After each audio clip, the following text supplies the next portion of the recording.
வாழ்க வளமுடன். ஹாய் சகோஸ். இதயம் மீட்டும் மெல்லிசை போல உங்கள் மனதை மயக்கப் போகும் எழுத்தாளர் தீபா பாபு அவர்களின் கற்பனை சிதறல்களுக்குள் நம் பயணத்தை தொடங்கலாமா? ஒரு விதை உயிர் கொண்டது. ஜூலை 2019 ஆன்லைனில் வெளிவந்த என்னுடைய 15வது நாவல். இன்று உள்ள கல்விக் கொள்கைகளால் நம் குழந்தைகளுக்கு ஏற்படும் மன உளைச்சல் குறித்து சிறு அளவில் அலசி என் அறிவுக்கு எட்டிய ஒரு தீர்வையும் சொல்லி இருக்கிறேன். கதையின் கரு பின்பகுதியில்தான் வரும். அதற்கு முன் நம் நாவல் பிரியர்களின் எதிர்பார்ப்பிற்கு இணங்க அத்தை மகன் நாயகன், மாமன் மகள் நாயகியின் காதலையும் மோதலையும் சுமந்து செல்லும் கதை. 3 தலைமுறை கொண்ட 2 பெரிய குடும்பத்தில் நிகழும் நிகழ்வுகளும் சம்பவங்களும் படிப்பவர்கள் மனதை தொட்டு செல்லும். அதேபோல் என் பாணியில் கடைசி சில அத்தியாயங்களில் பெரும் தன்னம்பிக்கை கொண்ட பதிவுகளும் கதையின் ஓட்டத்தில் வரும். சற்றே பெரிய கதை. 2 பாகங்களாக புத்தகங்கள் வெளிவந்து விற்பனையிலும் நல்ல இடத்தை பிடித்தது. இன்று முதல் தினம் ஒரு அத்தியாயமாக வெளிவர இக்கதையின் ஒளி புத்தகம் தயாராகிவிட்டது. கேட்டு மகிழுங்கள். நாயகன் மன்வந்த், நாயகி நிறைமதி. அத்தியாயம் 1. காஞ்சிபுரம் பேருந்து நிலையத்திலிருந்து 10 மைல் தொலைவில் சென்னை செல்லும் மார்க்கத்தில் நகரின் ஆரவாரமும் போக்குவரத்தும் அடங்கும் இடத்தின் அருகாமையில் உள்ள முக்கிய பிரதான சாலையில் அமைந்திருந்தது அக்குடியிருப்பு பகுதி. லக்ஸோரியஸ் எனப்படும் ஆடம்பரமான டியூப்லெக்ஸ் அமைப்பை கொண்ட 20 வில்லாக்கள் அடங்கியிருந்த இடத்தை சுற்றிலும் சுற்றுச்சுவர் எழுப்பப்பட்டு நுழைவு வாயிலின் அருகே ஒருபுறம் அழகிய சிறுவர் பூங்காவும் எதிர்புறமாக பாதுகாவலரின் குடிலும் அமைக்கப்பட்டிருந்தது. அதில் ஒரு வீட்டின் வரவேற்பறையில் குழுமி இருந்த இளையவர் முதல் மூத்தவர் வரை உள்ள அக்குடும்ப அங்கத்தினர் அனைவரிடமும் அப்பொழுது அங்கே பெரும் பரபரப்பு நிலவிக் கொண்டிருந்தது. அவ்வீட்டின் 4ஆம் தலைமுறையினர் தவிர மற்ற அனைவரும் கைபேசியும் கையுமாக அறையின் குறுக்கே இதற்கும் அதற்கும் நடந்து கொண்டும் பிள்ளைகளின் அருகே அமர்ந்தபடியும் எதிர்புறத்தில் கேட்கப்படும் கேள்விகளுக்கு உற்சாகமாகவும் மகிழ்ச்சியாகவும் தீவிரமாகவும் என முகத்தில் பல்வேறு பாவனைகளை வெளியிட்டபடி தங்கள் வீடு பெருமை கொள்ளும் மிக முக்கியமான விஷயத்தை பகிர்ந்து கொண்டிருந்தனர். தங்கள் கைகளை கன்னத்தில் முட்டு கொடுத்து தாங்கியபடி அதையெல்லாம் வேடிக்கை பார்த்திருந்த குழந்தைகள் இருவரும் திரும்பி ஒருவரை ஒருவர் பார்த்து கொண்டவர்கள் பின்பு சைகையில் தோள்களை குலுக்கி உதட்டை பிதுக்கிக் கொண்டனர்.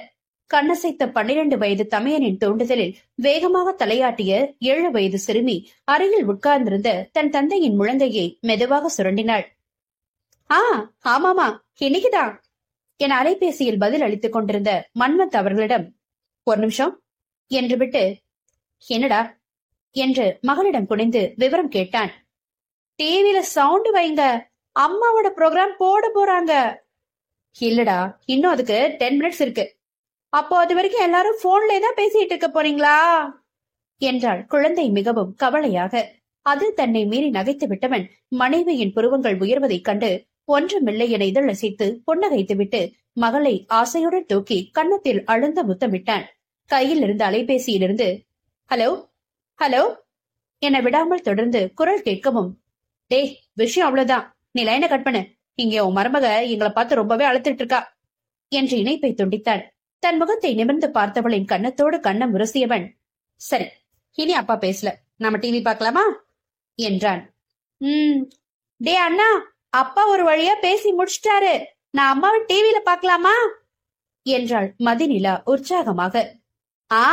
பாக்கலாம், இதை வச்சுதான் நாளைக்கு நான் ஸ்கூல் போடுமா வேணாமான்னு முடிவே பண்ணணும் என்றான் நிகித் கேலியாக. அப்ப நானு என்று தந்தையின் மடியில் தங்கை குதிக்க கண்டு நகைத்தவனின் மண்டையில் பெண் பக்கம் இருந்து ஒரு செல்ல குட்டு விழுந்தது. அவுச், பாட்டி என்று தலையை தேய்த்தபடி தன்னை முறைத்த பேரனிடம் கிசுகிசுத்தார் நளினி. டேய், இது மட்டும் அம்மாவோட காதுல விழுந்துச்சு, நீ இன்னைக்கு அவகிட்ட செம்மையா முத்து வாங்கியிருப்ப. அதனாலதான் நம்ம அவ போன் பேசும்போது பயபல தெளிவா அறிக்கை வாசிக்குது என நகைப்பில் பளபளத்த முகத்துடன் மகனின் தோள் மீது கை போட்டான் மன்வந்த். ரொம்ப சரியா சொன்னீங்க டாட். அம்மா அமைதியா உட்கார்ந்துருக்கும் போது இதெல்லாம் நான் சொல்வேனா என்ன? பாட்டிக்கு என்ன பத்தி ஒண்ணுமே தெரியல என்று அவனிடம் அழகாக கண் சிமிட்டினான் நிகித். என்ன, ஏதோ என்ன பார்த்து அப்பாவும் பிள்ளையும் ஜாட பேசுற மாதிரி இருக்கு என்றபடி வந்து கணவனின் அருகில் அமர்ந்தாள் நிறைமதி. அது ஒண்ணும் இல்லம்மா, டிவில உங்க நிகழ்ச்சி ஆரம்பிக்க போறாங்கல்ல, சீக்கிரமா போனை கட் பண்ணிட்டு சத்தம் வைங்கம்மா அப்படின்னு அப்பாட்ட சொல்லிக்கிட்டு இருந்தேன் என்றான் நிகித் வேகமாக. ஆஹா, என நம்பாத பாவனையில் இழுத்தவள் கணவனின் வழிகளில் வெளிப்பட்ட ரகசிய சிரிப்பிலும் அனைவரையும் முந்திக் கொண்டு மகன் அவசரமாக பேசியதிலும் அவன் தன்னை பற்றிதான் ஏதோ கேலி பேசி இருக்கிறான் என்பது புரிந்தாலும் தற்பொழுது இருக்கும் பரபரப்பில் அதை ஏன் பெரிதுபடுத்திக் கொண்டு என கண்டு கொள்ளாமல் விட்டுவிட்டாள். என்னடி செல்லோ, ரொம்ப அமைதியா இருக்க? ஓ முகத்தை பார்த்தாலே பையன் சொன்னதை நீ நம்பல போல இருக்கே, அது நல்லா தெரியுது என்று மனைவியின் புறம் சாய்ந்து மெல்லிய குரலில் வினவினான் மன்வந்த். நம்ம பையன் தானே இவ, அப்புறம் பாத்துக்கலாம்.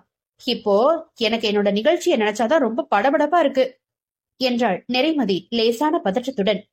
அதுல என்ன டென்ஷன் உனக்கு? அதெல்லாம் நீ சூப்பரா ஜமாச்சிருப்ப, டோன்ட் வரி என்றவளை தோளோடு அணைத்து தேற்றினான்.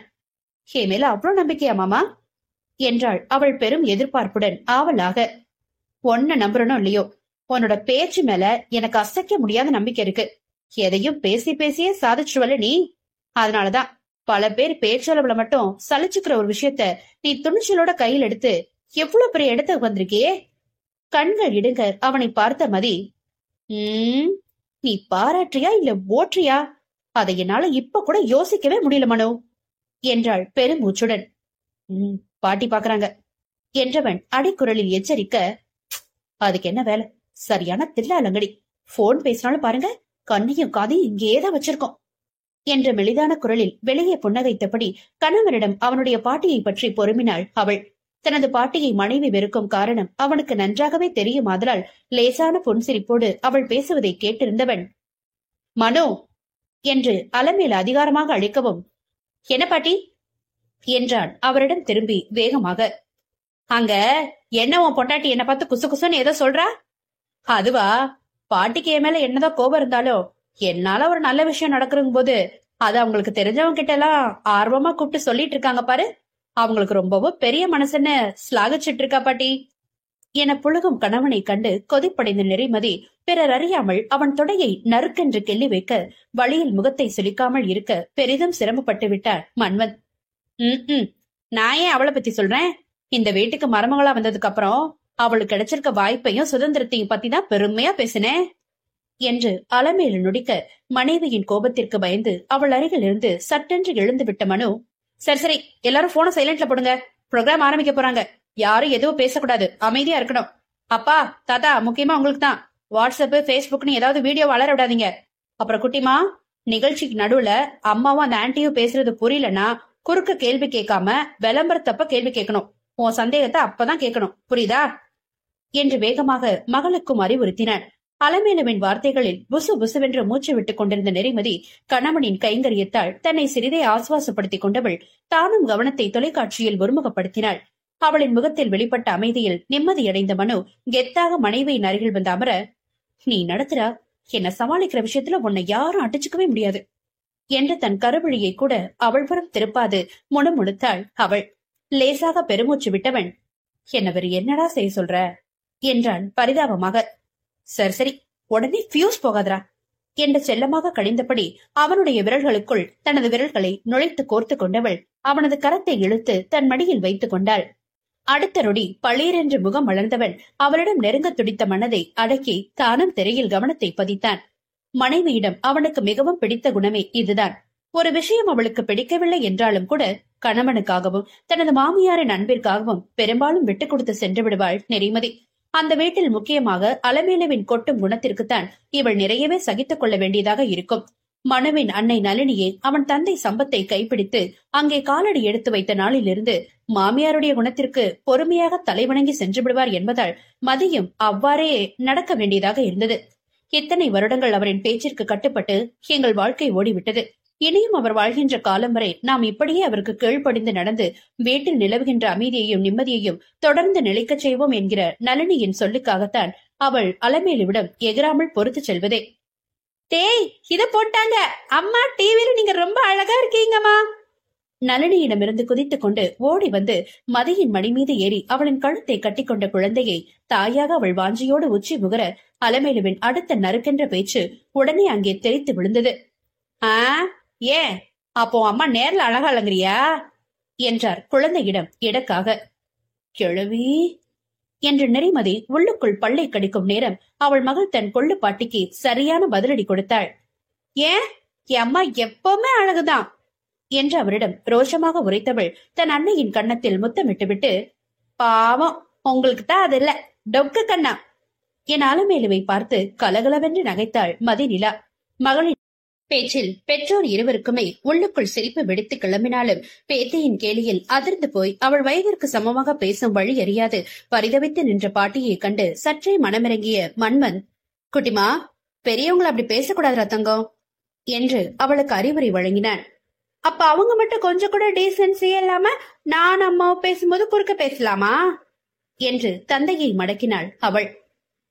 அது என்று மனு தடுமாற, என் வீட்டு ரோஜா குட்டி, இங்க தாத்தா கிட்ட வாங்கடா, அதுக்கு நான் பதில் சொல்றேன் என பேத்தியை அழைத்தார் சம்பத். அவர் அருகில் ஓடி சென்றவளை அள்ளி மடியில் அமர்த்தி கொண்டவர், பெரிய பாட்டிக்கு அந்த காலத்துல யாரும் டீசென்சி பத்தி சொல்லி தரலையாண்டா, அதனாலதான் அவங்க அப்படி தெரியாம பேசிட்டாங்க என்றார் தன் அம்மாவிற்கு ஆதரவாக. ஓ என யோசனையா இழுத்தவள், அப்படியா பாட்டி என்று அவரிடம் கேட்டு மேலும் உறுதிப்படுத்த முனைந்தாள். அவளை சமாளிப்பதாக நினைத்து அவர் ஆம் என்று தலையாட்டி வைக்க, அப்ப சரி, இனிமே எனக்கு ஸ்கூல்ல சொல்லித்தரது எல்லாத்தையும் நான் உங்களுக்கு தினமும் வீட்டுல சொல்லித்தரேன், கத்துக்கோங்க. எப்படி டீசெண்டா நடந்துக்கணும், மத்தவங்களை எப்படி ஹர்ட் பண்ணாம பேசணும், இதெல்லாம் உங்களுக்கு ரொம்ப முக்கியமா தேவை என்றாள் மதிநிலா அதிகாரமாக. தன்னை மேலும் சின்ன பிள்ளையிடம் மாட்டிவிட்ட மகனை அலமேலு நன்றாக முறைத்து வைக்க, பட்டு தங்கம், அம்மா நிகழ்ச்சி அப்போ யாரும் பேசக்கூடாதுன்னு அப்பா சொன்னாங்கல்ல, நம்ம அமைதியா டிவி பார்க்கலாம் வா என பேத்தியின் கவனத்தை திசை திருப்பியபடி தானும் நைசாக திரும்பிக் கொண்டார் சம்பத். நடக்கும் நாடகத்தை பார்த்து நளினி தன் மருமகளிடம் கேலியாக கண் சிமிட்ட அவள் அலமோ அறியாமல் பதிலுக்கு விரிந்த புன்னகையுடன் தன் கட்டை விரலை உயர்த்தி காண்பித்தாள். அதன் பிறகு அனைவரும் தீவிரமாக நிறைமதியை பேட்டி எடுக்கும் நிகழ்ச்சியில் மூழ்கி போனார்கள்.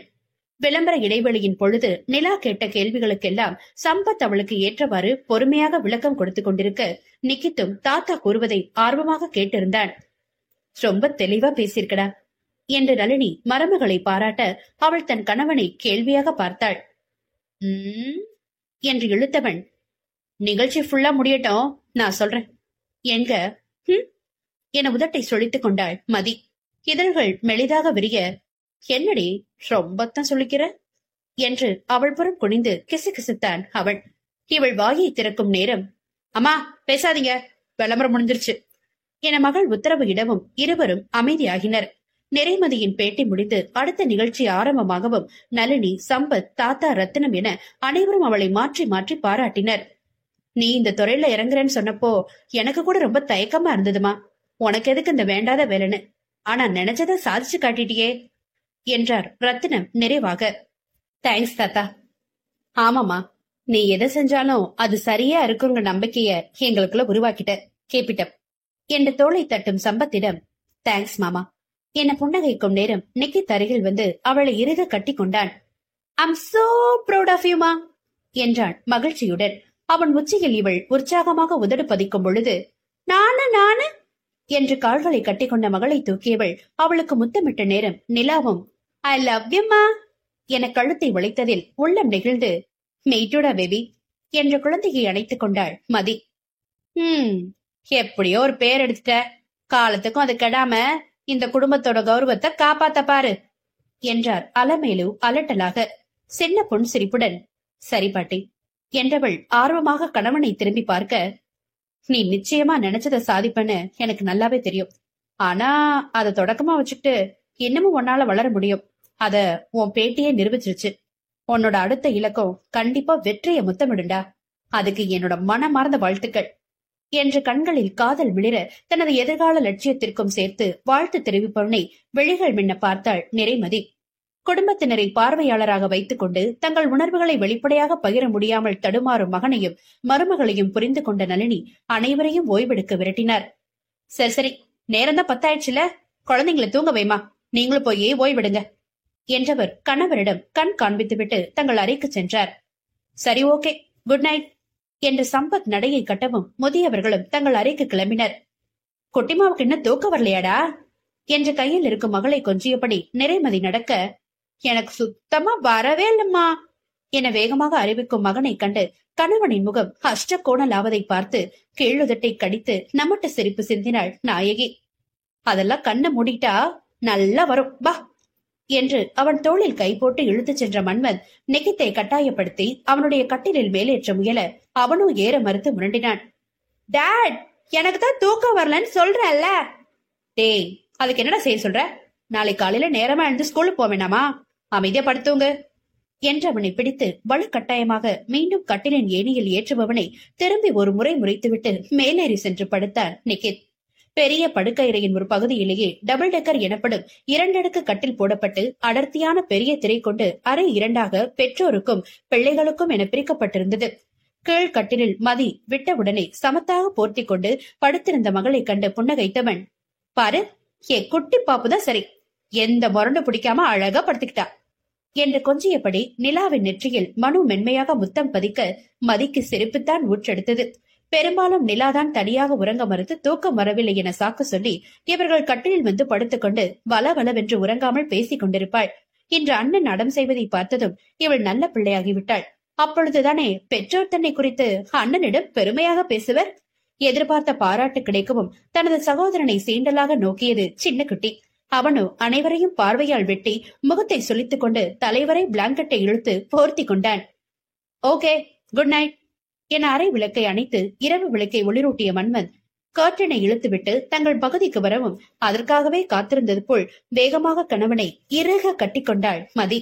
அவன் முகத்தில் ஓசையில்லா சில முத்தங்களை பதித்து, ஐ லவ் யூ, எல்லாம் உங்களாலதான். நீங்க தான் அன்னைக்கு எல்லாரையும் சமாளிச்சு என்னுடைய இந்த முயற்சிக்கு பக்கபலமா நின்னீங்க என்று ரகசிய குரலில் மொழியும் மனைவியை அணைத்தவாறே மென் சிரிப்புடன் கட்டிலுக்கு தள்ளி சென்றவன் அமைதியாக அவளை தன் கை வளைவில் வைத்தபடி அமர்ந்து கொண்டான். அவன் தோளிலிருந்து தலையை உயர்த்தியவள், என்னாச்சு மாமா, ஏந்த அமைதி என்றாள் குழப்பத்துடன் விலகி அமர்ந்து. அவளை மீண்டும் தன்னோடு இழுத்து கொண்டவன், நாம கடந்து வந்த நம்ம வாழ்க்கை பாதைய நினைச்சு பார்த்தனா மனசு அதோட ரசனையில மூழ்கிடுச்சு என்று அவள் தலையோடு தலை சாய்த்தான். ஓ என்று மகிழ்ச்சியுடன் இழுத்தவள், எதை நினைச்சீங்க என்றாள் அவன் கை விரல்களில் விளையாடியபடி புன்னகையுடன். இப்போ நமக்கு இத்தனை முத்தம் கொடுத்து லவ்வ சொல்றவ 13 வருஷங்களுக்கு முன்னாடி நம்ம கட்டின தாலிய கொஞ்சம் கூட யோசிக்காம அடுத்த நிமிஷமே கழட்டி நம்ம மேல வீசி எரிஞ்சாளேன்னு நினைச்சு பார்த்தேன் என்றான் மன்வந்த் கேலியாக. வெடுக்கென்று விலகிய நெறிமதி, ஓஹோ, ஏ அதுக்கும் 14 வருஷத்துக்கு முன்னாடி என்ன தொடர வேலை எல்லாம் வச்சுக்காதன்னு என்கிட்ட அப்படி எரிஞ்சு விழுந்து சண்டை போட்டவர் தானே நீங்க. இன்னைக்கு 2 பிள்ளைக்கு நம்மள அம்மாவாக்கி வச்சிருக்கீங்களேன்னு உங்களுக்கு ஞாபகம் வரலையா என்றாள் முறைப்பாக. இந்த கதைக்கு பெயர்களை ஆர்வமாக தேர்வு செய்து எழுதும் போது தெரியவில்லை. 4 அத்தியாயங்கள் சென்ற பின்தான், ஆகா, சின்ன சின்ன பூவே நாவல்ல மனு நாயகி இதுல நாயகனுக்கு அதை கொடுத்துட்டேனேன்னு புரிஞ்சுது. அதே போல வாலிப சோதனையா ஆரம்பிக்கிறப்ப இன்னொரு மதிய நாயகியா கொண்டு வரோம்னு யோசிச்சேன். நெறிமதிதான் சீனியர், என்மதி பத்தி அப்ப யோசிக்கல. எப்படியோ ஒண்ணுக்கொண்ணு கொஞ்சம் குழப்பி வச்சிட்டேன் போல. சோ இக்கதை கதாபாத்திரங்கள் பற்றிய ஒரு சிறிய அறிமுகம் கேட்டுக்கோங்க. மன்மத் குடும்பம். தாத்தா பாட்டி ரத்தினம் அலமேலு, அப்பா அம்மா சம்பத் நளினி, மகன் மருமகள் மன்மத் நிறைமதி, பேரன் பேத்தி நிகித் மதிநிலா. நிறைமதியோட குடும்பம் தாத்தா பாட்டி பொன்னையன் நவநீதம், அப்பா அம்மா முத்து ஜோதி, மருமகன் மகள் மன்மத் நிறைமதி, பேரன் பேத்தி நிகித் மதிநிலா. இவர்களை தவிர இன்னும் சில முக்கிய கதாபாத்திரங்கள் இருக்கிறார்கள். யோகிதா மனுவின் தங்கை, குமரேசன் கல்பனா மதியின் பெரியப்பா பெரியம்மா, ஹரீஷ் முகேஷ் மதியின் அண்ணன்கள்.